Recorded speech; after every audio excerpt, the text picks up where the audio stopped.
O meu título no capítulo 6 diz assim: dos senhores e dos servos. Vamos ver o que Paulo quer dizer nesses versículos iniciais. Timóteo era um filho na fé. Isso ele fala, né? O próprio Paulo fala ali como... enxerga ele como filho, né? Bem lembrado. Todos os servos que estão debaixo de jugo, considerem dignos de toda honra o próprio Senhor, para que o nome de Deus e a doutrina não sejam blasfemados. Interessante, a gente vai comentar isso aqui. Também os que têm senhor fiel, não o tratem com desrespeito, porque é irmão. Pelo contrário, trabalhem ainda mais, pois ele, que partilha do seu bom serviço, é crente e amado. Ensina e recomenda essas coisas. O que Paulo está falando aqui para Timóteo? Timóteo, olha só. Você tem que ensinar as pessoas que trabalham, né, nos dias atuais. Quem aí tem a carteira assinada? Quem aí trabalha para alguém, num comércio, em algum lugar? Você tem que ensinar as pessoas a darem o seu melhor no trabalho. Porque ali elas estão sendo espelhos para os que são de fora. Então, se você ali tem uma determinada conduta no trabalho, pessoas de fora vão associar.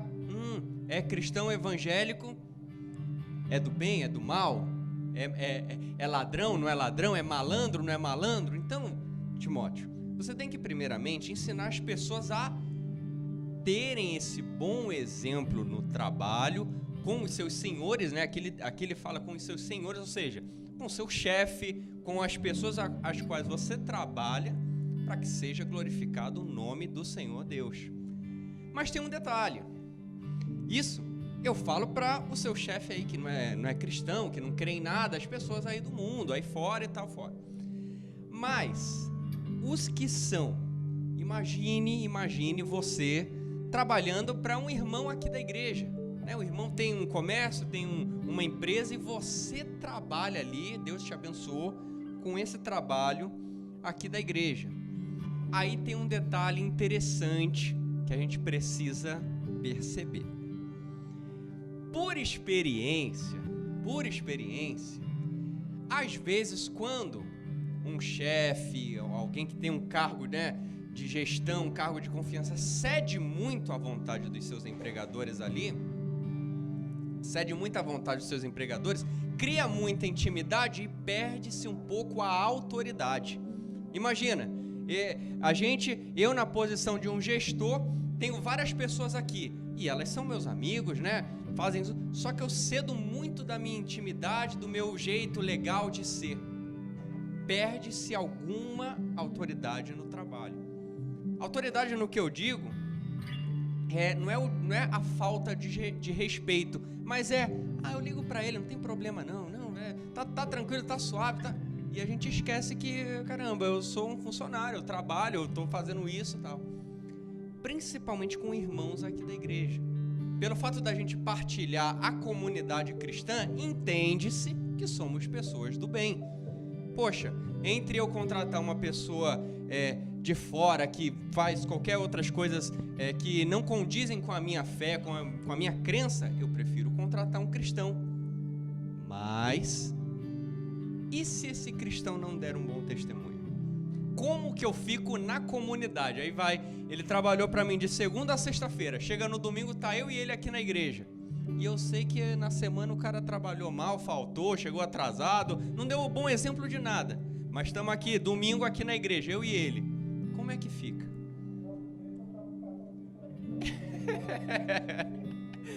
Sim, Sérgio tá falando, dá um cartãozinho, né? Obrigado pelo seu serviço e tal. Mas, pois é, vocês entra lá na sala do RH, pede lá seus benefícios, né? Então, estão vendo que situação que a gente se colocaria aqui na igreja?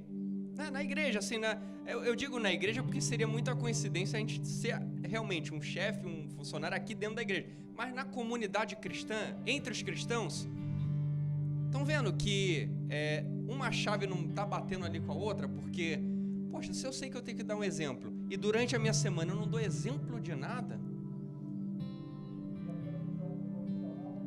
Isso, Sérgio está falando, a confusão do profissional, a minha vida profissional e o social aqui, né, entre os meus amigos, entre aqui a gente na igreja. Então, o recado que Paulo está dando a Timóteo é esse: se existe essa pessoa que trabalhe para outra, que existe um senhor de outros aí, que ele trabalhe ainda mais, porque é muito amado. Como é que ele fala aqui? Cadê? Pelo contrário, trabalhe ainda mais, pois ele partilha do seu bom serviço, é crente e amado. Agora, se a gente vê na realidade da nossa vida, nem sempre é assim. Por quê? Estamos aí lidando, né, ao nosso derredor com maus cristãos, que carregam maus exemplos. Podem nos confundir até no início, né? Vamos lá, passa 1 mês, 2 meses, 3 meses de trabalho, aí quando efetiva, né, 4º mês ou 5º mês, muda completamente. Força para querer ser mandado embora, deixa na mão ali um trabalho, não vai, tudo muda. A relação muda, estão entendendo? Então, o recado é esse. O recado que Paulo está dando para Timóteo é: ensine os cristãos a serem assim. Agora você vai se deparar numa determinada situação. Olha, a gente está aqui na igreja, estou há anos estudando que eu preciso realmente levar o evangelho, falar do amor de Jesus para outras pessoas, no meu trabalho, na minha circunvizinhança ali, na minha universidade, na minha escola, eu tenho que fazer isso, eu sei, no meu interior que eu sei. Mas no trabalho existem regras, e uma dessas regras, pelo menos lá onde eu trabalho, não pode se falar de política, não pode se falar de religião, não pode se falar de determinados assuntos. É o código de ética lá da empresa. Eu, sendo cristão, trabalhando ali, tenho que estar em acordo, né, em conformidade com esse código de conduta. Aí eu deixo então de falar do amor de Jesus? Aí eu deixo agora de não pregar a salvação de Cristo? Deixo ou não? Exatamente. No lugar onde eu não posso, eu vou ser o cristão, eu vou ser o evangélico. E de fato, é um fato, em nós repousa a luz do Senhor. A luz do Espírito Santo repousa em nós e o mundo enxerga isso. Então, às vezes, a gente não precisa falar absolutamente nada, até porque se eu falar, eu posso ser mandado embora, posso sofrer processo, etc. Mas o meu ser, isso não muda, porque eles me contrataram, te contrataram no teu trabalho pelo que você é, pelo que você faz. Estão entendendo como a gente tem que carregar essa essência de Jesus aonde a gente pisar? Eu digo no trabalho, mas isso é na escola, é na universidade, é quando a gente entra num ônibus, é quando a gente sai na rua. A gente tem o brilho do Espírito Santo. Estava até falando isso com Massinha. A gente tem o brilho do Senhor. E é através desse caminho que aí agora a gente vai lembrar das aulas passadas, né? Aproveitar as oportunidades.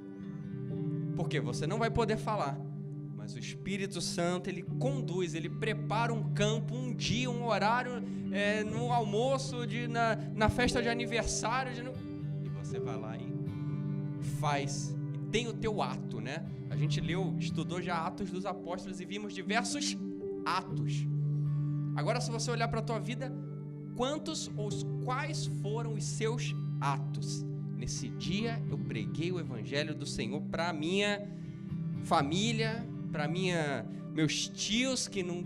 Quais são os seus atos? Estão entendendo? A reflexão que Paulo está dando a Timóteo é essa. Cumprir tudo isso aí, recomendo isso para a igreja, porque nós temos e carregamos a essência do Senhor, aonde quer que a gente vá. Certo? Mantenham o bom testemunho. Meu pai falou aqui, uma forma da gente evangelizar é o nosso testemunho. Ponto. Mas aproveitai as oportunidades. Não seja também esse pessoa não falo nada, não sei nada, ok. No determinado local, horário onde você não pode fazer, mas fora disso, a gente tem aí poder e autoridade pra gente falar. Liberdade, né? A gente tem essa liberdade.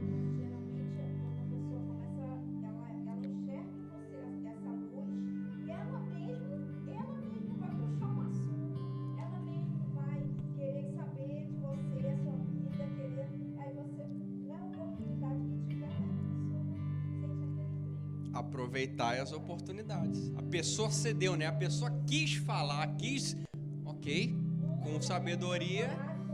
Isso, com sabedoria. Vocês imaginem, vamos lá. Natan, eu tô aprendendo tudo aqui na escola bíblica. Então, vai chegar, segunda não que é feriado, mas vai chegar terça-feira, eu vou sair pregando lá no corredor da minha... Ih, maluco, falta de sabedoria e é capaz até de ficar sem o emprego, envergonhar o evangelho e não carregar bom testemunho de nada, porque está fazendo isso precipitado. Estão entendendo? Então, como que a gente deve caminhar, assim, é legal a gente estudar a Bíblia, porque, poxa, 2000 anos atrás isso é tão recente, tão novo a gente lidar com irmãos aqui que a gente, às vezes, abençoa a vida do irmão e não ter nada em troca. Pelo contrário, ter prejuízo. Imagina, contratei a pessoa e só me deu prejuízo na minha obra, onde quer que eu tenha feito esse contrato. Imaginem, é uma coisa que só Jesus, para nos manter de pé, continuar crendo e, claro, lapidando o nosso coração. Porque agora eu já não caio mais nessa.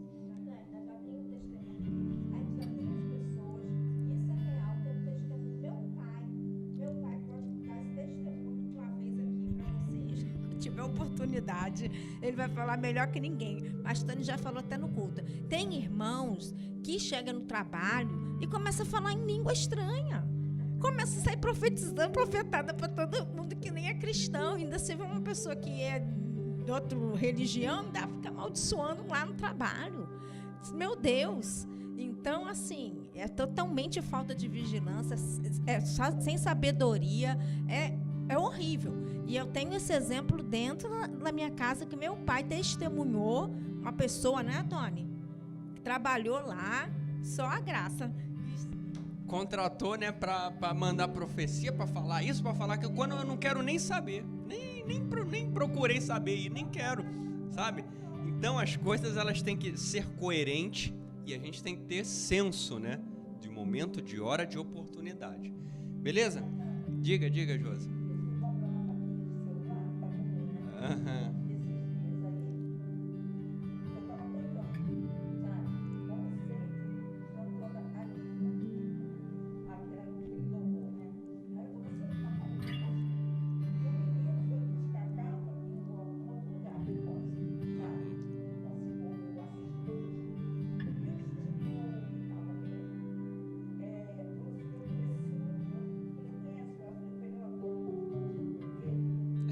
Legal.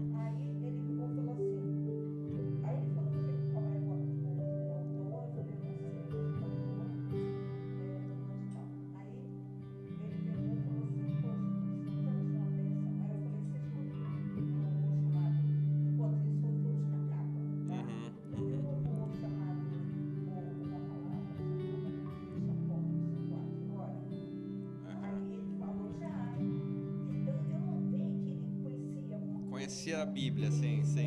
Aí ele falou, não, mas como é que a gente faz? Eu peguei isso pra ele, sabe? Eu quando eu saí, até a gente Olha só, aproveitar as oportunidades. Assim, sim, com certeza.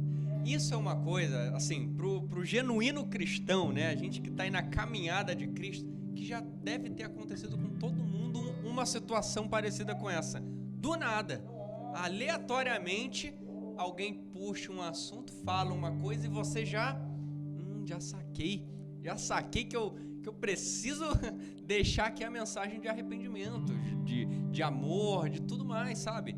Pro genuíno cristão, é fato, isso já aconteceu. Se não aconteceu, você tá na trilha certa agora para em algum momento acontecer, né? Eu sempre falei com meu pai e minha mãe. Eles já tiveram a experiência de expulsar demônios, né? Agora, eles também tiveram a primeira vez. E a primeira vez, pô, se você nunca fez, você só viu, você nunca fez, primeira vez, às vezes, né, não é que bate a insegurança, você sabe o que você tem que fazer, mas é a primeira vez. Estão entendendo? Então, quantas outras primeiras vezes aí a gente tem, né? Alguém já teve essa experiência de expulsar demônios aqui? Sem a exceção do meu pai e minha mãe? Já teve, Marcinha? Já? Então, eu acredito que seja algo assim, que realmente você vai estar no lugar e na hora exata, porque é para você fazer isso, sabe? É uma situação que você tem que também ter muita sabedoria em saber lidar ali com a situação, que às vezes é um escândalo, é uma coisa assim, entendeu? Mas a gente aí que está na caminhada, estamos suscetíveis a estar em oportunidades como essa de libertação na vida de pessoas. Ah, Natan, tô com medo agora. Tô com medo, porque eu posso estar numa reunião de família e do nada acontecer ali e só você é cristão. Ih, diga. Eu não queria expulsar, porque era a primeira vez. Eu acho que essa vai ser insegurança, porque não é o nosso nome, é o nome de Jesus, mas você fica Sim. Deus. E se não sair? Se não sair, eu vou ficar aqui. Mas só que eu cristã, estava acontecendo lá, eu falei, agora vai. Então, Seja o que Deus quiser. Então, é isso, é bem essa visão mesmo. Seja o que Deus quiser, porque é pelo poder dele. Eu só preciso ter o meu ato, fazer, ir lá, repreender, profetizar, orar, entendeu? É o ato que a gente precisa ter. Mas saibam, nós como cristãos aí, temos que estar preparados para situações como essa, certo? E claro, lapidados na palavra, entendeu? Eu não estou cambaleando no evangelho, ora lá, ora cá, ora não, eu estou firme na obra, creio piamente no meu Deus e no poder que Ele tem para a gente exercer isso, certo? Então, continuando, deixa eu ver aqui, teve mais alguns comentários? Maria Antonieta chegou também, a paz do Senhor. Angélica, boa noite. Amém. Vamos continuando. Versículo 3. Que horas tem, mãe? Tá. Os falsos mestres e os perigos da riqueza. Isso aqui é um assunto. Versículo 3 a gente vai ler. Esse assunto, é que eu leio o meu título, né? Às vezes na Bíblia pode não ter o título. Mas essa parte aqui é muito interessante de falar, eu gosto muito de falar disso. Vamos lá. Se alguém ensina outra doutrina e não concorda com as sãs palavras de nosso Senhor Jesus Cristo e com o ensino segundo a piedade, é enfatuado, nada entende, mas tem mania por questões e contendas de palavras, de que nascem inveja, provocação, difamações, suspeitas malignas, altercações sem fim, por homens cuja mente é pervertida e privados da verdade, supondo que a piedade é fonte de lucro. Até aqui, a gente leu do 3 ao 5. Aqui, um apelo que Paulo está fazendo a Timóteo é sobre esses enganadores que existiam lá nesse tempo e existem ainda hoje, que enxergam o Evangelho do Senhor Jesus Cristo como a fonte do lucro. Olha só, lucro, que é uma palavra que a gente tem que ter muita sabedoria em lidar com lucro. Por quê? Se eu sou um empresário, tenho o meu serviço, coloco o meu preço, eu tenho que ter um lucro para eu poder pagar funcionários, etc. Tal, e também para o meu bem-estar. Mas, lembram da última aula que a gente falou? Da questão da ganância, da questão da gente, que acontece muito, né? Da gente se aproveitar de momentos de crise aí. Eu sou um vendedor de água, minha água agora não é mais R$2, não, minha água é R$10. Ganância.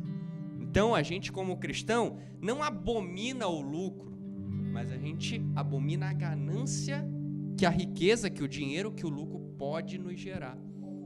entendeu? Corrompe o nosso coração. A gente começa a criar uma força de acumulação de capital, de dinheiro muito grande, porque são altos lucros que a gente está tendo. E o que ele está falando aqui é exatamente tangente ao Evangelho. Deturpam a história, deturpam a realidade, a sã doutrina, em troca desses favores, desses lucros. Mas vamos ainda continuar. Diga, Sérgio, tá? Vassoura santa, pergaminho de não sei quem, de Israel, água de... Sim, madeira da cruz de Cristo. Então, são situações como essa que nós temos que ter essa ciência. Você vê, a gente está aqui brincando, mas pode ter muitos cristãos aí fora que depositam a sua fé nisso. Caramba, a nossa fé tem que ser depositada única e exclusivamente no nosso Senhor Jesus Cristo, Salvador único da nossa alma. Nada em mais. Ah, Natan, mas é a campanha da riqueza, da dívida, de não sei o quê. Amém. Creia em Deus que Ele pode fazer tudo. Não como é que eu digo, materialidades aqui humanas, enganações, invenções humanas que vão te propiciar isso. Podem até mexer com a tua fé, mas mexer de uma forma errada, porque agora você está acreditando nisso e não no Deus Todo-Poderoso que pode fazer isso, certo?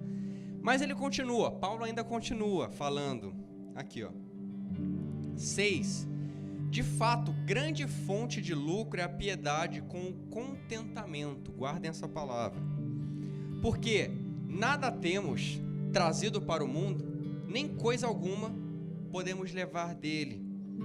Tendo sustento e com o que nos vestir, estejamos contentes. Olha só, até o 8, a gente parou no 8.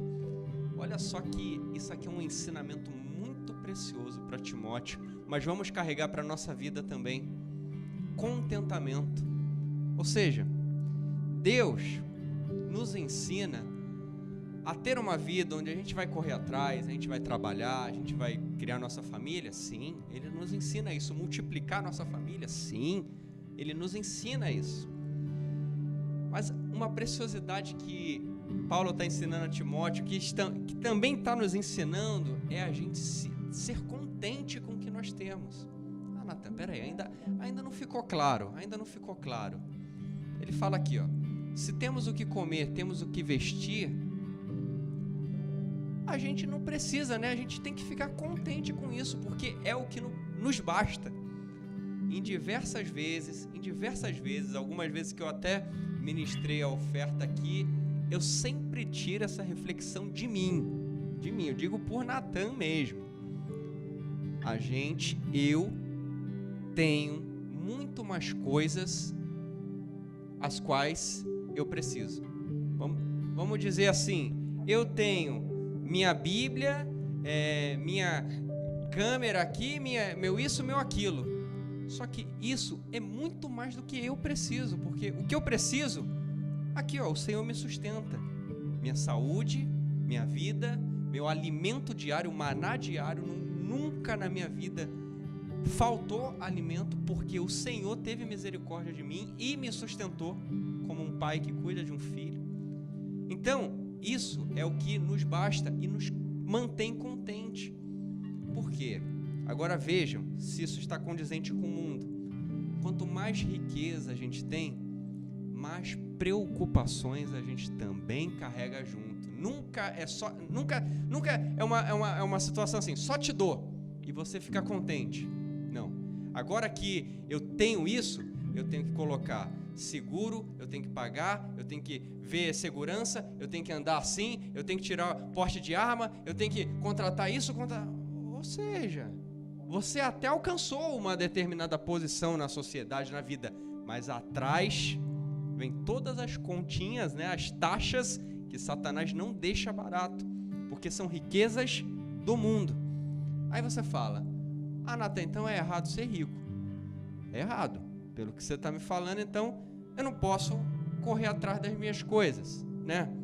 Meu trabalho e do suor do meu trabalho, eu conquistar uma casa, um carro, não posso, é errado. Você está falando Como é que fica? Como é que fica então essa situação? Porque a gente sabe, bom seria se realmente o Senhor nos desse uma condição assim de um discípulo dele, onde realmente a gente vivesse plenamente pela fé em Deus.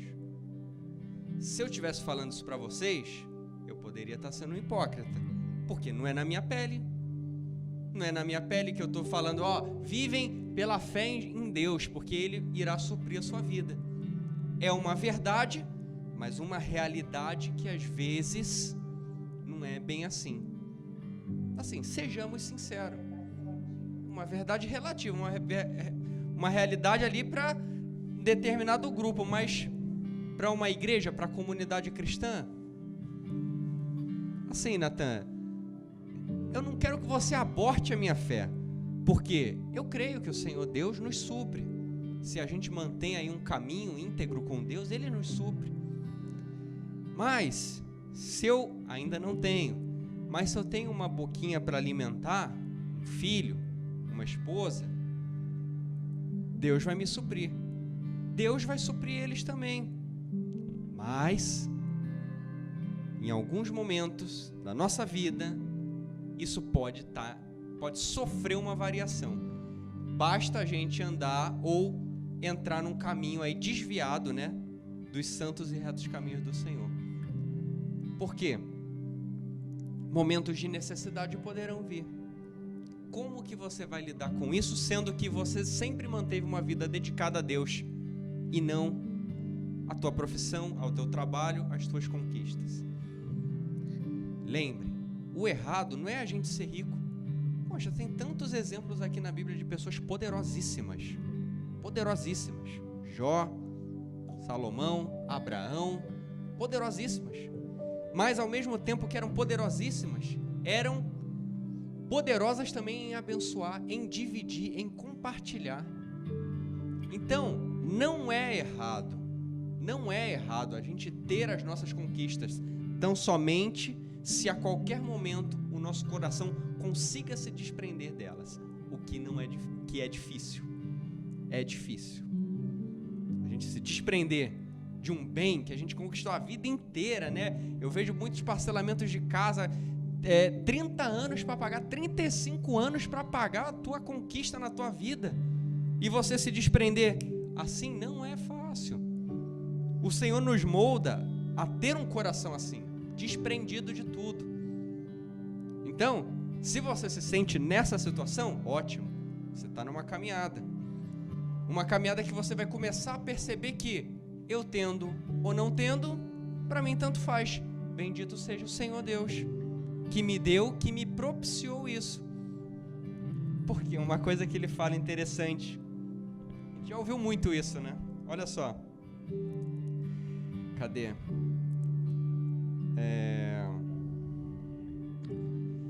Grande é o lucro, porque nada... Aqui, ó, no versículo 7. Porque nada temos trazido para o mundo, nem coisa alguma podemos levar dele. Por que a gente começa a achar que as coisas aqui do mundo são verdadeiramente nossas? Não é? Quem já se foi, deixou. Meu pai conta uma história muito interessante. Eu acho que era de um rei, né, pai? Que ele, no momento de morte dele, ele queria que o caixão dele fosse aberto, né? Como que é? É um rei Alexandre. Que o caixão dele fosse aberto, as riquezas todas ali, né? É isso? Ah, sim, lembrei. Isso, uma história que esse rei queria que o caixão dele fosse aberto e durante o caminho, né, do enterro dele, da morte dele ali, as riquezas dele fossem jogadas na terra, não é isso? E as mãos, além dele estar com o caixão aberto, as mãos do lado de fora para provar para todos que ele não está levando nada do que ele conquistou em todo o reino dele. Estão entendendo? E os médicos carregavam o caixão porque não conseguiram trazê-lo de volta à vida. Então é uma coisa da gente refletir. Isso, assim, entendam que isso não é uma mudança. Mudei, agora eu sou assim. Não. Isso pode demorar a vida inteira. Mas em algum momento a gente tem que ter essa bênção do Senhor, de capaz de nos propiciar saber ter, saber não ter, e glorificar o nome do Senhor Deus. Estão entendendo? É o momento de desprendimento máximo. Isso é uma das maiores experiências que eu já tive na minha vida com Deus. Desprendimento de coisas nossas, pessoais. E às vezes não tem nem tanto valor, tá? Tem valor para você, mas valor no mercado assim não tem muito não. Mas você não consegue se desprender. Então são situações que é o trabalho do Senhor no nosso coração. No nosso coração. Eu posso até dar um testemunho aqui do dia da mudança, porque Deus me lembrou isso semana passada, eu contei para Ingrid. Deus me lembrou disso. Quando eu era pequeno, acho que uns 10 anos, né? 10, 11 anos, eu tinha coleção de carrinho, né? Tudo que era carrinho de ferro, eu colecionava pequeno, grande, médio, tudo. Aí uma vez um conhecido lá da freguesia, lá em São Paulo, viajou para a Itália e comprou uma Ferrari grande assim de ferro, autografada, não sei o que e tal, e queria me presentear. Aí chegou lá na igreja, do nada assim, ele quis me dar esse presente. Eu, caramba, nossa, o carrinho mais top que eu tenho aqui e tal. Eu nem tirei ele da caixa, pra vocês terem noção. Eu deixei o bichinho lá dentro da caixa, nem brincava com ele direito. E era um carrinho, era o quê? Uns $400 esse carrinho, né? Na época. Era uma Ferrari, eu lembro, era uma F40. Olha só como Deus me lembrou essa semana. Que isso, que coisa. E esse carrinho era a minha preciosidade de criança. Ninguém tocava, nem eu mesmo. Que doideira, né? Uma coisa que é nossa que a gente não quer nem tocar para não mexer, não quebrar, nem nada. Aí um dia, do nada também, o Senhor me tocou para eu entregar essa Ferrari. Aí passou um culto, passou 2 cultos, 3 cultos, passaram um mês e eu assistindo os cultos, né, criança, assistindo até que eu cheguei no meu pai e falei. Meu pai acho que também não entendeu nada, né? Cheguei e entreguei o carro dentro da caixa, não tinha meio brincado direito, dentro da caixa, falei que ia dar para o Senhor, para a igreja, né? Para o bazar, tinha um bazar da igreja lá que podia, né? Arrecadar mais dinheiro para a igreja e tudo mais. Essa era a minha ciência. Por quê? Olha só isso, aprendam isso. Na minha cabeça, eu tô dando uma coisa, mas eu quero direcionar ali o valor dela. Ó, eu dei isso aqui, mas é para empregar ali, é para, vamos dizer assim, ó, tô dando esse dinheiro aqui, mas é para construir, tá? Não é para usar para outra coisa não, é para, olha só, eu dei pro bazar pensando, poxa, vamos vender o carrinho, o dinheiro vai ir para a igreja. Amém. Era a minha ideia. Mas, um belo dia, uma pessoa estava responsável pelo bazar lá, chegou um cliente e conversa vai, conversa vem, essa pessoa pega e vende o carrinho de $400 por R$10. E eu fiquei sabendo. Aí, o coração, assim, vou ser sincero, o coração dá um desgosto, sabe? Porque você quis doar, quis fazer o bem, mas você quis também direcionar, assim, como se isso tivesse valor para você, sabe? Eu quis direcionar ali a minha oferta, sabe? E depois que eu soube disso, aí eu falei, Senhor, realmente, que essa pessoa que comprou seja abençoada e que a igreja também seja abençoada com esse valor. Mas eu entendi que eu não preciso me preocupar. Se eu me desprendi, não me pertence, sabe? Não me pertence. Então, esse foi um ensinamento de criança que eu tive, aprendi na pele, mas hoje eu já enxergo com completamente uma outra visão. Que de fato, quando a gente dá, é desprendimento, não me pertence. Sabe, eu estou dando realmente o que me veio de graça, né? O evangelho, a salvação me veio de graça, e eu estou dando para outro, abençoando o outro. Foi, Sérgio. Conta.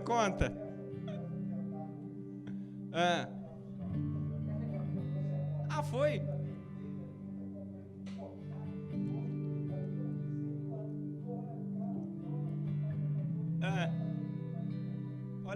Olha só que bênção, né? Isso é uma bênção, Sérgio. Sérgio, ó, isso é uma bênção. Muito obrigado. Nossa, eu agradeço imensamente a Deus por essa experiência, porque assim não é fácil. Olha, te falar, às vezes eu me emociono porque eu sei que não é fácil, mas precisou acontecer e o meu coração precisou mudar. Eu precisei mudar naquele dia. Estão entendendo? Voltando, é por isso que Paulo falou isso aqui para Timóteo.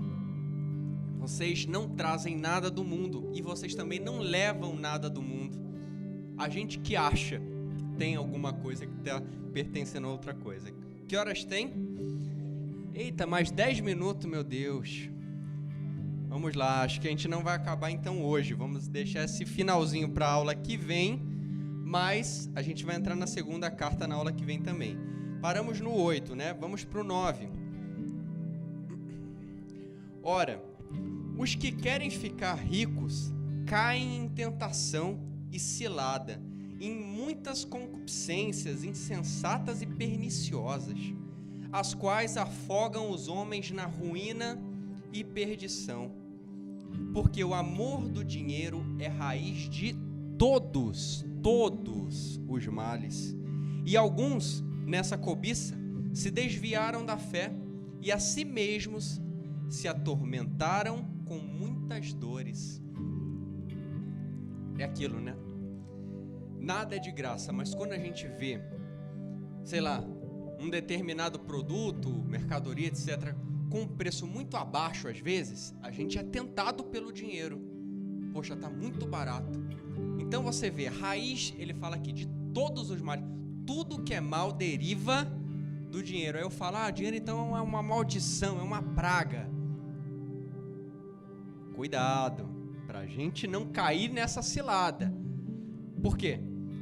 O dinheiro propicia a gente a, comprar, vender, abençoar, etc e tal.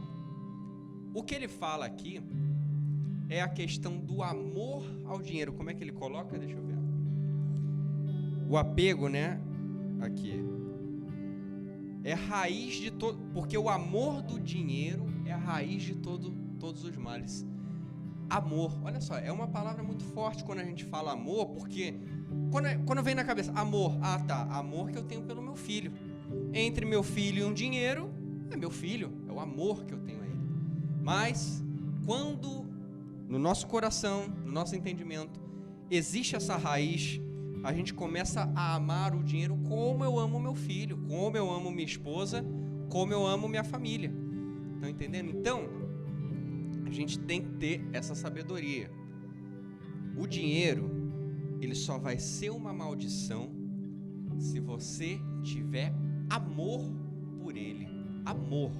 Você tiver ali, realmente se prostra a ele. Ele vai te dominar e ele vai te atormentar. Ele usa essa palavra, né? Desviaram da fé e a si mesmo se atormentam com muitas dores. Ele vai te atormentar. Imagina, você ganhar milhões e milhões.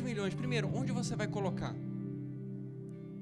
Você vai dormir realmente sabendo que a qualquer momento alguém pode invadir tua casa, te sequestrar? Olha só, tormentos que vem derivado dele, derivado do dinheiro. Porque se você não tivesse, isso não aconteceria. Mas porque você tem, esse tormento vem atrás. Então, o que a gente tem que ter sabedoria no lidar é: eu não tenho amor. Eu enxergo o dinheiro como uma bênção que eu administro sabiamente por Deus. Como? Compartilhando, repartindo. Se eu não faço isso, aí pode ter alguma coisa que eu precise mudar no meu coração. Porque eu posso começar a acumular ele. Acumula. Natan, então não posso poupar? Não é isso. Poupar, você está poupando porque você vai adquirir alguma coisa, um bem, Não. Mas quando você acumula, é onde mora a ganância. A ganância da gente não conseguir dividi-lo, a gente não conseguir abençoar, porque a gente está apegado a esse amor, a gente não quer dividir esse amor, diga, sabe? Acúmulo sem propósito.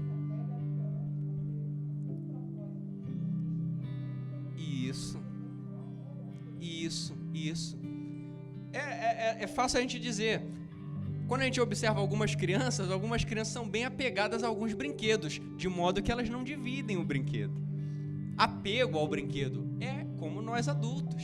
Apego ao dinheiro, de modo que a gente não divide. Mesmo às vezes sabendo que alguns precisam. A gente não divide ele. Se isso está acontecendo... Diga, pai. Por exemplo, meu pai compartilhou também. Natan, mas tem a pessoa também que só dá, gasta. Não.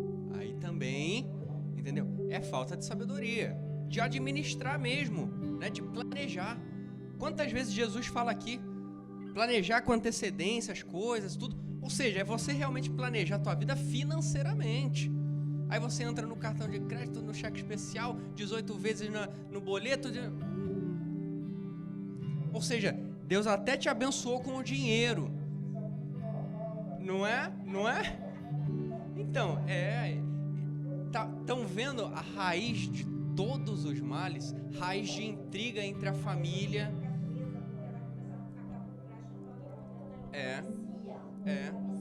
Pega um empréstimo para pagar uma dívida, aí pega outro empréstimo para pagar o primeiro empréstimo. Mas e vocês estão vendo raiz de todos os males. Divisão na casa, divisão na igreja, divisão na família. Aonde? Raiz, dinheiro. Mal administrado, mal aí planejado por Deus. Estão entendendo? Versículo 11. Vamos ler alguns versículos e a gente vai comentando aqui eles, que são interessantíssimos para a gente aprender. Apelo para Timóteo. Tu, porém, ó homem de Deus, foge destas coisas. Antes, segue a justiça, a piedade, a fé, o amor, a constância e a mansidão. Guardem essas duas palavras. Combate o bom combate da fé. Toma posse da vida eterna, para a qual também foste chamado, e de que fizestes a boa confissão perante muitas testemunhas. Guardem boa confissão. Exorto-te perante Deus, que preserva a vida de todas as coisas, e perante Cristo Jesus, que, mediante Pôncio Pilatos, fez a boa confissão, que guardes o mandato imaculado, irrepreensível, até a manifestação de nosso Senhor Jesus Cristo. Até aqui. Versículo 11, a gente deu do 11 ao 14, em 1 Timóteo. Agora tem umas coisas interessantíssimas aqui. Primeiro ele começa ali falando para Timóteo se guardar dessas coisas. E guardar de quê? Na última aula a gente viu que era das riquezas, né, da ganância ali, dele fazer o evangelho em troca de alguma coisa. Não é assim. Não vá com esse pensamento cumprir a obra do Senhor, porque não é assim. Então guarde o teu coração, preserve a tua mente disso. Mas ele também dá um conselho, né? Eu falei para vocês guardarem duas palavras, que são a constância e a mansidão. Lembra que mansidão era uma característica, assim, fundamental na vida de um bispo? Lá, quando Paulo está descrevendo, a pessoa tem que ser assim, assim, assim, assim. Mansidão era uma que ele repetiu umas 2 vezes lá, explicando. E aqui ele fala de novo. Por quê? Às vezes, se a gente parar para ver algumas situações que a gente agiu, a gente pode ter sido precipitado demais. Lembra o exemplo que eu dei? Não acha que fazer o evangelho é agora eu descer aqui, começar a pregar, falar de Deus, tal? Não é isso. Lembra do aproveitar as oportunidades? Lembra do momento ali da sabedoria, do teu testemunho? Então, mantenha calma. Por quê? Quem faz a obra é o Espírito Santo. Nós aqui somos só emissários desse evangelho, do precioso evangelho, que uma vez o Espírito nos tocou. e a gente de livre e espontânea vontade fizemos a boa confissão. Vocês viram aqui a boa confissão? O que é? O que vocês imaginam que seja essa boa confissão? Ele dá uma dica, né? Ele fala que Jesus também fez essa boa confissão lá perante Pôncio Pilatos. O que é? Alguém? Qual? O exemplo da vida dele. O que mais? O que mais? É a nossa confissão pública mesmo. É a nossa confissão pública. É eu reconhecer publicamente para todos vocês que o Senhor Jesus Cristo me escolheu. Um pobre pecador, mas o Senhor lá do céu me escolheu para que eu pudesse ter uma vida com Ele, endireitar os meus caminhos. Quando eu falo endireitar caminho, é a gente parar, largar o pecado que nos enraiza nesse mundo. Existem raízes malignas nesse mundo que nos faz não cumprir a obra do Senhor. Então, quando eu confesso que Jesus Cristo é o meu Senhor, Salvador único da minha vida, eu estou confessando perante vocês que o Senhor é o meu Salvador. É só Ele que consegue me salvar desse mundo. Por quê? Ele morreu na cruz, foi crucificado, né? Depois de 3 dias ressuscitou para deixar uma chance, porque até então não tínhamos essa chance. Mas porque o Cordeiro Imaculado, Jesus, foi morto, abriu-se um caminho. E a gente pode escolher esse caminho, ou não. Ou não. Por quê? É tudo de livre e espontânea vontade. Ninguém, não vai chegar Natan aqui e vai falar, olha, tu confessa a Jesus Cristo, porque senão vai morrer. É o evangelho do terrorismo, né? Eu começo a falar aqui para vocês, vão ficar com medo, eu aceito Jesus. Quem não é salvo aqui de Jesus Cristo vai para o inferno, vai arder no lago de fogo, onde Satanás será jogado. Não estou falando nenhuma mentira. Não estou falando nenhuma mentira. Mas cabe a nós escolhermos. Não por causa disso, mas porque eu amo meu Deus. Porque eu amo meu Pai. Eu amo Ele, eu amo estar no caminho dEle. Eu sei que Ele me preserva. Então, pelo amor que foi manifestado por Ele, eu decido publicamente aqui. Confesso o Senhor Jesus Cristo como o meu único Salvador. Estão entendendo? Então, o que ele fala é isso. O que Paulo está falando aqui para Timóteo é exatamente essa confissão. Essa confissão. Estão vendo a importância da gente estar na igreja? E, em determinados momentos, a gente enxergar, assim, é engraçado. Não sei se isso já aconteceu com vocês, mas talvez quem já teve uma vida fora, né, uma vida aí mundana, uma vida realmente dedicada a outros deuses, outras coisas, e hoje se vê completamente cristão, se talvez você olhar para trás, você pode lembrar de algumas oportunidades que você teve de confessar e não quis. A gente pode olhar para trás ali, caramba, eu lembro que um dia eu até fui, eu até levantei, eu até isso, mas eu não mantive a minha caminhada ali com Cristo, não. Mas estão vendo as oportunidades? Uma coisa importante que a gente tem que saber é que todo ser humano tem essa oportunidade. Por mais ruim que seja a pessoa, por mais maldosa, etc., todos têm a oportunidade de ser alcançados por Jesus Cristo. Só tem que partir de nós.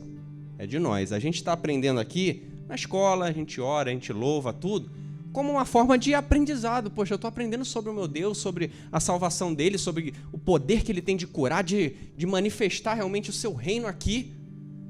Mas sou eu que escolho. Guardem isso, guardem sempre isso, porque é você que escolhe vir à igreja, é você que escolhe orar a Deus, é você que escolhe fazer todas essas coisas. Porque você enxerga que isso é bom, que isso te edifica, certo? Agora vamos continuar, versículo, eu parei no 14, né? Vamos para o 15. A qual, em suas épocas determinadas, há de ser revelado pelo bendito e único soberano, o Rei dos reis e Senhor dos senhores, o único que possui imortalidade. Olha só quem é.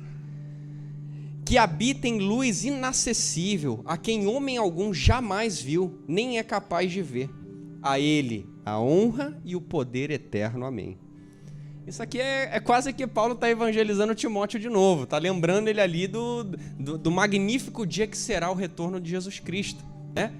Quando ele fala, o soberano Deus, Rei dos Reis, Senhor dos Senhores, manifestar Jesus Cristo aqui na terra, onde a gente sabe que todo olho verá, toda língua confessará. Lembram disso? Está escrito, não estou inventando não. Apesar de ser uma música, a música é baseada na palavra. Estão entendendo? E Paulo, pelo ímpeto que ele tinha, né, pela intrepidez que ele tinha de falar do evangelho, ele não poderia terminar a carta sem jogar essa. Por quê? Tudo bem, Natan, eu estou mandando a carta para Timóteo, mas aqui, ó, somos 20 que estamos acabando de ler e estudar aqui ela. Então, essa palavra é para nós também. É para nós também lembrarmos do soberano Deus que irá manifestar tudo isso. Minha mãe deu, durante alguns meses, o livro de Apocalipse todo, né? O livro das revelações todo. E lá a gente viu quantas essas coisas acontecerão no futuro. Algumas já manifestas, mas no futuro. Entendeu? Então é bom a gente estar ligado e sempre aproveitando as oportunidades. Beleza? Cadê?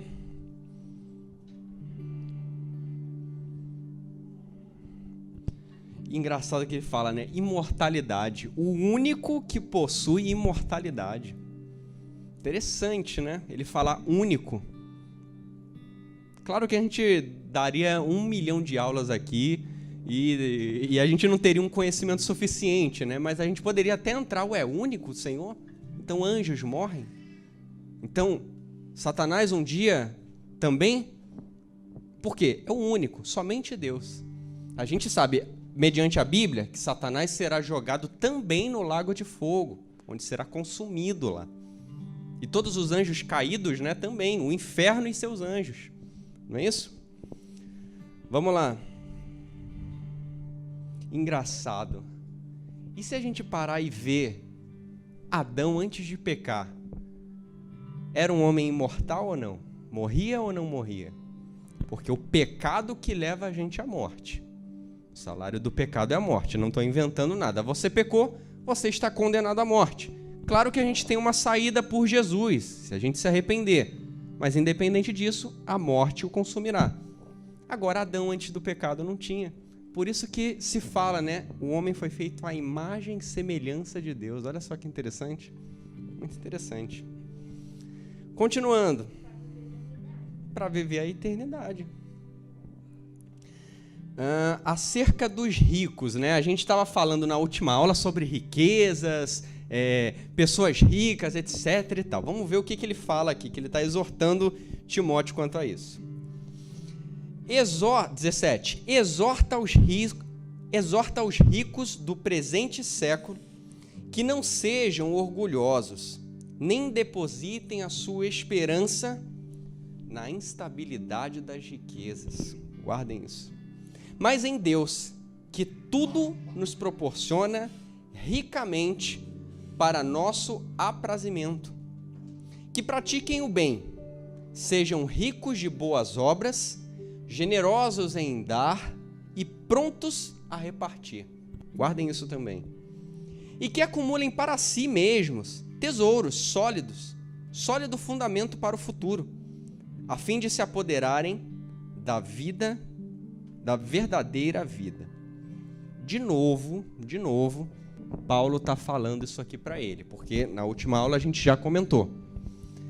Mas você vê em uma característica, assim, que a gente levantou, né? Primeiro, o rico, uma pessoa rica, uma pessoa poderosa aqui no mundo, alcança o céu ou não? O evangelho é para ele também ou não? O que vocês acham? Sim, ok, eu acabei de falar, era para todo mundo, a gente tem também esse conhecimento que é para todo mundo.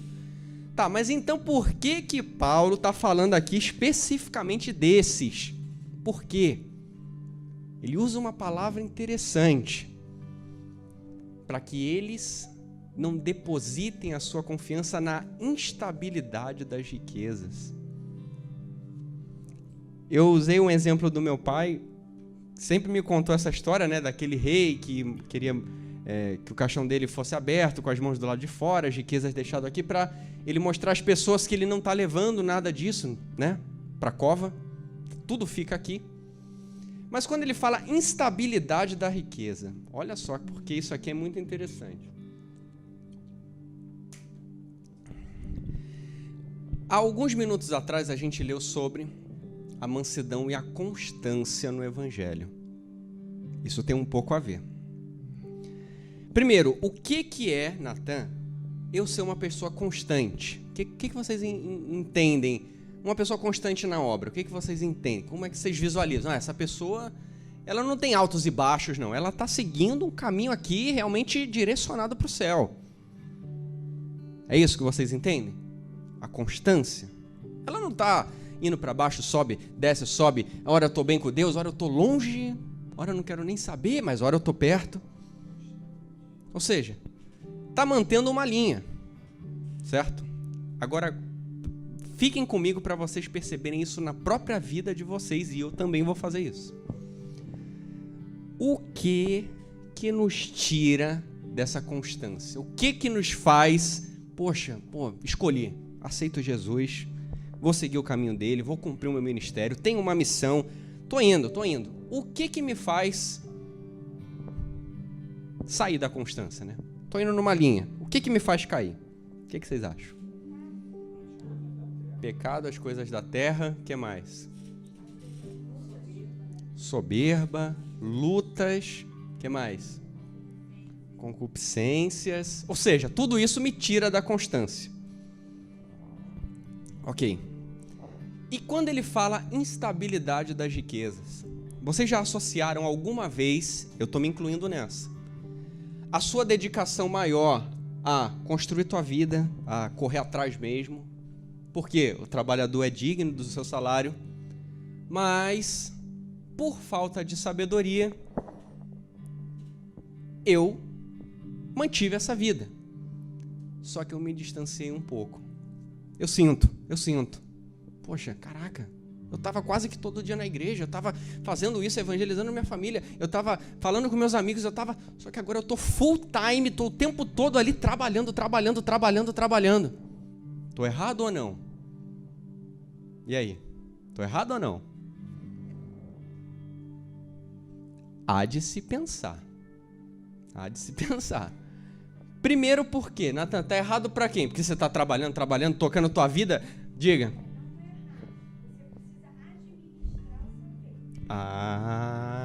Achamos um caminho. Exato. Equilíbrio. Administrar o tempo. Exato. Ótimas direcionamentos aí pra gente. Mas agora vamos pra realidade. Eu digo por mim. Caraca, quando a gente tá nessa foco total, quero conquistar, realmente a gente deixa de orar, esquece de fazer isso, esquece daquilo. Natan, você não tá enxergando que isso te mantém estável perante mim, Natan? Poxa, fui eu que te abençoei, eu que abri essa porta, eu que te dou, eu que te supro. E você não consegue enxergar que não é você, cara, sou eu. É Deus que nos mantém vivo. Aí você fala, Natan, mas aí então eu vou me dedicar à igreja agora. Claro que não, eu tenho uma família para alimentar, eu tenho meus filhos, meu pai, eu tenho... Ou seja, é a administração, é o equilíbrio. Poxa, se você reconhece já o teu ministério aqui na obra, faça-o independente de qualquer circunstância. Natan, realmente, eu entrei no trabalho, agora eu vou começar a trabalhar de sexta, sábado e domingo durante meses e meses aí, não vou poder mais ir tocar aqui na igreja, não vou poder mais dar aula, não vou poder mais isso, não vou poder mais aquilo. Eu vou ter que achar um jeito de eu colocar a minha entrega perante o Senhor. Não me falem que não existe um jeito. Existe. A gente que não quer. A gente não quer, não. Por quê? Tô cansado, chego estressado, tem ainda briga de não sei o quê, Ou seja, a gente tem que manter esse equilíbrio, por quê? Primeiro, na vida de Paulo, ele está falando do testemunho dele, Deus concedeu a ele ricamente, como é que ele fala? Ele fala aqui, ó, ricamente. No versículo anterior aqui, que Deus deu ricamente, com abundante, de modo que não faltou nada para si. Mas ao mesmo tempo, a gente corre na vida para ter uma estabilidade. Seja financeira, emocional, seja de qualquer âmbito, mas o que a gente quer é uma estabilidade. Claro, Natan, eu quero viver bem, eu não quero ficar nesse ora tô bem, ora tô mal, ora tô bem, ora tô mal. Chega essa vida de empreendedor, né? Chega essa vida de empresário, chega essa vida, não, eu quero manter uma linha. Diga, Sara.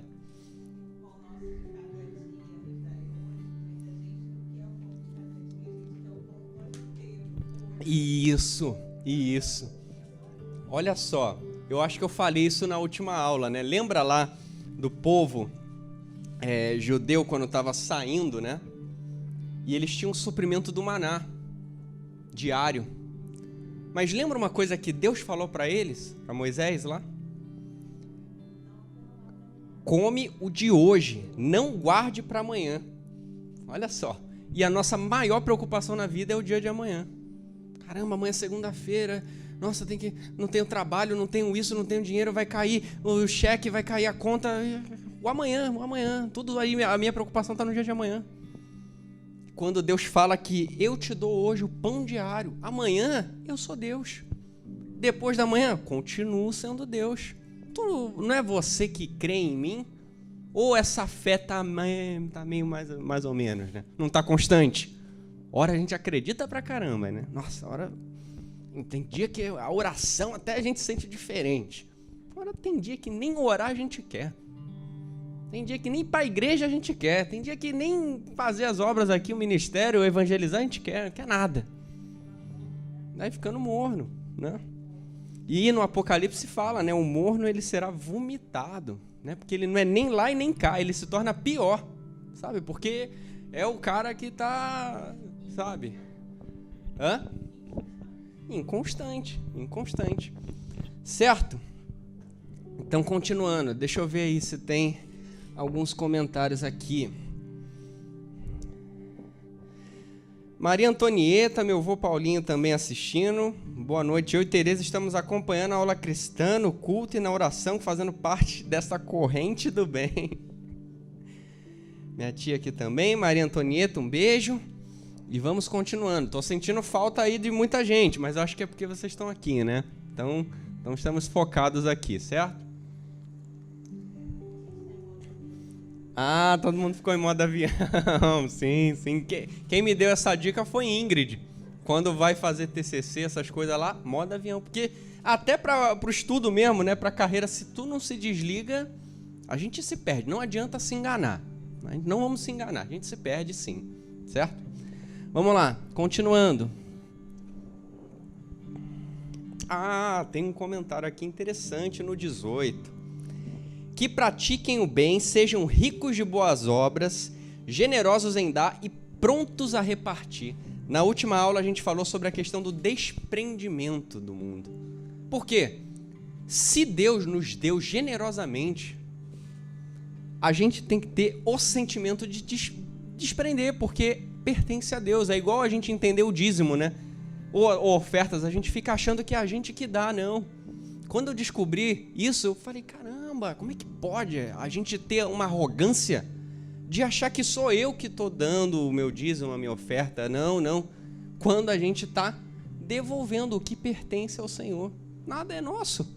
A gente não vai um dia sem deixar nada nesse mundo, então não nos pertence momentaneamente? Ok, mas na tua vida na eternidade, isso não te pertence. As coisas no mundo são enraizadas no mundo, mas o Satanás é doido para que uma raiz dessa aqui, ó, segure minha perna nesse mundo e eu não consiga. É a mesma coisa. Vou dar um exemplo.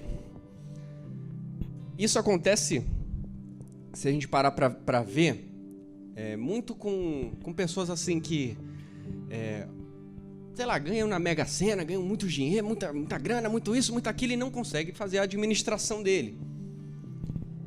Quantos casos a gente já viu de pessoas que ficaram milionárias e retornaram ao zero outra vez? Ou às vezes até pior, né? Até as dívidas outra vez. Aí você fala, cara, Natan, claro, educação financeira, a pessoa não soube administrar, não soube lidar. Quando Paulo está ensinando aqui para Timóteo o quê? Sejam generosos em repartir. Caramba, olha que bênção, se a gente, o nosso coração fosse sensível a tal modo da gente enxergar aqui o corpo da igreja e também enxergar nossos familiares ou amigos próximos e entender que, caramba, eu vou abençoar, eu vou repartir, eu vou ajudar. Poxa, que coração maravilhoso que a gente teria se a gente fosse assim. Gratidão pelo que me veio. E às vezes veio de graça, né? O evangelho está chegando a nós de graça, não é?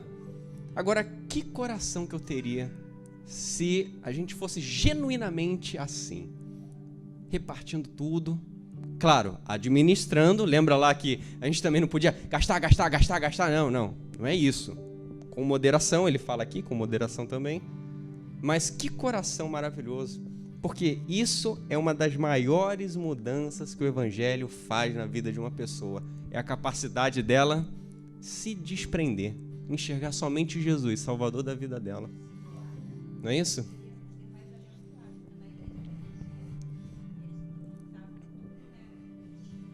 Aos pés dos apóstolos. Exato. Egoísta, individual. Sim.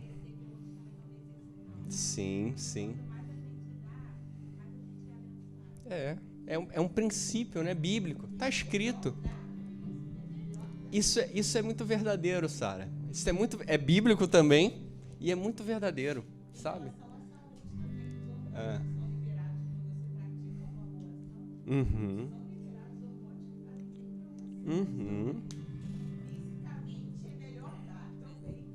Sim.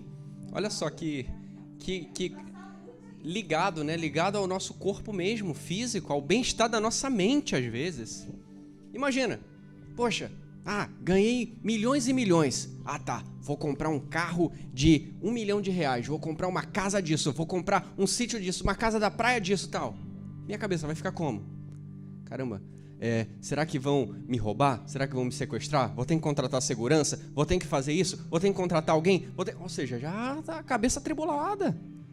É só a gente olhar para o nosso maior bem. Olha, visualiza agora o seu maior bem. Quantas vezes esse teu bem já não causou alguma coisa no teu próprio coração? De você sentir medo, de você sentir ali alguma coisa. Visualize. Por quê? É exatamente isso que as riquezas desse mundo faz com a gente. Não deixa a gente ter paz. Não deixa. Moro numa casa gigantesca, mas durmo ali com medo de alguém entrar, de alguém fazer isso, de alguém... Estão entendendo o que a riqueza faz? Por isso que Paulo fala, repete mais uma vez para Timóteo não entrar nessa. Porque o homem, ele tem uma ganância, ele tem um lado ali que quer puxar diariamente, principalmente se você tem uma oportunidade, sabe? Continuando, versículo 20. E tu, ó Timóteo, guarda o que te foi confiado. Peraí. Evitando os falatórios inúteis. A gente estava falando isso mais cedo, né, Lu? Falatórios, discussões inúteis, vãs discussões aí. E profanos e as contradições do saber, como falsamente lhes chamam. Pois alguns, professando-os, se desviaram da fé. A graça seja convosco. Isso aqui é um conselho de sabedoria. Lembra? Por mais que a gente saiba que não existe outra verdade senão Jesus Cristo na nossa vida, não entremos em vãs discussões sobre isso. Porque quem está trabalhando no coração é o Espírito Santo. Não é pela nossa força que a gente vai fazer. Então, discussões, vãs filosofias, vãs histórias que as pessoas vão contando justamente para confrontar o Evangelho, para te colocar realmente na parede. O que você acha disso? Por que os cristãos fazem isso? Porque tenha sabedoria se essas situações acontecerem com vocês. Por quê? Obviamente, a gente tem a sinalização de que eu só vou me manifestar mediante uma oportunidade. Se eu estou em confronto com alguém, que oportunidade que é essa? A pessoa já está com um X na cara aqui e tudo que você falar vai ser contrário. Exato. Não vai aceitar, não vai querer, não vai fazer, vai te colocar entre sinuca. Eu lembro de uma situação que a gente estava falando, meu amigo indiano, mas e Hitler? Ele pode ter se arrependido e chegado aos céus? Ou seja, a maneira que a gente vai explicar, vai falar, vai isso, não vai mudar a ideia dele. Porque foi realmente um homem, né, que fez uma desgraça muito grande para a humanidade. A gente sabe a verdade do Evangelho de Jesus Cristo e tudo mais, mas eu vou entrar nesse debate? Eu estou preocupado? Não vai acrescentar nem para mim, nem para ele, pode causar até um distanciamento. Entendeu? Então, tem muitas posições que a gente tem como cristão que causam distanciamento, sim. Principalmente esses temas polêmicos, né? Não vou citar para não gerar polêmica, mas muita polêmica que existe aí. Beleza, pessoal? Então, acabamos a primeira carta. Ainda temos 10 minutos? Tá. Então, vamos somente introduzir. Somente vou falar aqui para a gente começar essa segunda carta. Lembrando, primeiro detalhe de todos. Essa carta, ela não é uma sequência. Paulo mandou a primeira e já mandou a segunda. Não. Existe um vasto tempo depois. A gente vai lendo a Bíblia achando que é tudo rapidinho, né? Mandou, chegou, devolveu o e-mail, né? Mandou, respondeu, vai. Não. Anos e anos e anos. Deixa eu ver aqui. Comentaram? Maria Antonieta, Mônica está assistindo a gente também. Verdade, pastora querida, precisamos muito de Deus.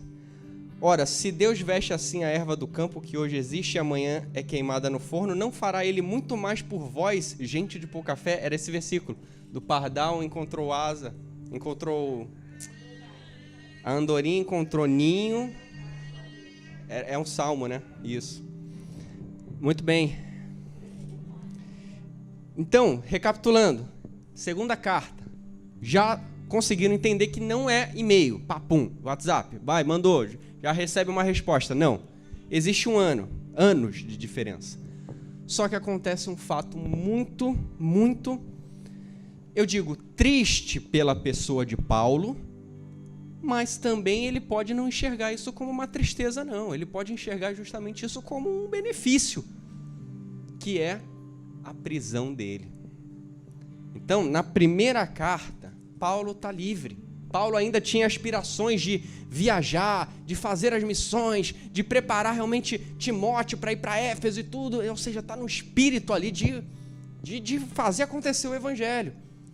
Na segunda carta, vocês vão lendo frase a frase, versículo a versículo, e vocês já vão ver um cara, um homem, um pouco mais, como é que eu digo? A nossa visão, a nossa ótica, um pouco mais triste, sofrido, entendeu? Um homem muito mais assim de tipo, amém, eu fiz o que fiz, preparei a igreja, preparei você, preparei isso, agora aguardo somente a minha partida, né? Então vocês vão, à medida que vocês vão lendo versículo a versículo, vocês veem que dá uma quebrada. Claro que não em todos. Alguns aqui ele ainda é enfático em falar, em ensinar. Mas é uma pessoa diferente. Talvez uma pessoa até mais madura. Muito mais madura, sabe? Que a velhice, né, pode ter proporcionado para ele, né, até mesmo uma coisa interessante. Como é que eu diria essa palavra? As traições, não, as decepções que ele teve, isso moldou muito o coração de Paulo ali nesse final dos dias dele, né? Porque, vamos lá, quando a gente se decepciona com alguém, a gente não aprende? Às vezes até esquece depois. Na hora tu aprende. Caraca, como é que eu pude confiar? Como é que eu pude fazer isso? Como é que... Caraca, eu tô decepcionado. Nunca imaginei que essa pessoa, esse homem, pudesse, mas fez. Isso me ensina uma coisa. O que a gente aprende com a decepção? Muitas coisas. O que vocês poderiam compartilhar de que uma decepção, Natan, me ensinou a isso, aquilo? O quê? Pessoas falham. Não existe Deus aí, não existe um Jesus aqui que a gente, nossa, vou espelhar, vou ver, nossa, é assim que eu quero. Não. Homem, pecador, assim como eu, mas lavado pelo sangue de Cristo. Não há perfeição. Homens falham. Que mais? Ensina agora a gente a ser mais prudente. Não vou me precipitar em nada. Não, é o tempo do Senhor Jesus Cristo. Eu vou continuar orando, perseverando, caminhando, mas é o Senhor que trabalha. Vou sair fazendo, vou pregar, vou isso. Imagina. Pessoal, vou marcar um culto aqui, segunda-feira, 9 horas da manhã. Amém? Vamos lá, tudo. Chego aqui, só eu. Vou me decepcionar, mas é claro, eu fui precipitado. Eu não fiz isso, eu não fiz aquilo. Ou seja, são decepções que vão me ensinando a... Ok, vou um passo de cada vez... trabalhando, perseverando aí, em paralelo ali com Deus, em oração, em jejuns, em tudo. Então vocês vão observar um Paulo muito mais assim nas suas escritas, mas a gente só vai iniciar na semana que vem essa segunda carta de Timóteo, que promete umas boas discussões aqui, legais, que ele fala, principalmente tangente ao Evangelho, para a gente se amadurecer. Amém?